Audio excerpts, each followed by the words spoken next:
Okey, hari ni kita akan main kuis merdeka. Ready tak? Ready. Kemerdekaan keberapa untuk tahun ini? 69. Betul. Apakah warna sabit pada jalur gemilang? Kuning. Hari Malaysia disambut pada? 31 Ogos 31 Ogos 31 Ogos 16 September 6 Hari Malaysia 16 September 16 September 1963. Apakah lagu kebangsaan Malaysia? Lagu negaraku. Siapakah bapa kemerdekaan negara? Tunku Abdul Rahman. Warna biru pada jalur gemilang melambangkan? Perpaduan. Bumi kenyalang merujuk kepada negeri apa? Betul tak?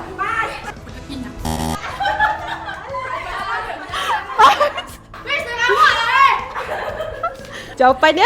Sarawak. Apakah simbol bulan di jalur gemilang? Simbol bulan.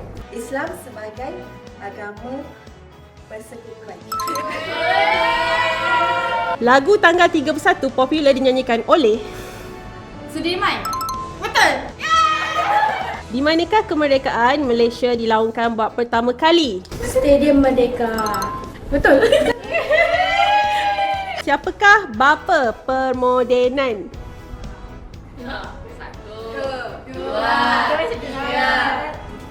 Mahathir Mohamad. Siapakah Perdana Menteri yang kelima?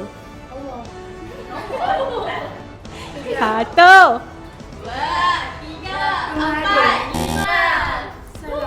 Datuk Seri Najib Razak. Abdullah. Apa?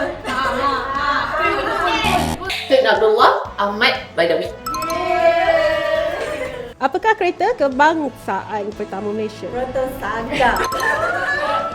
Kami dari Safi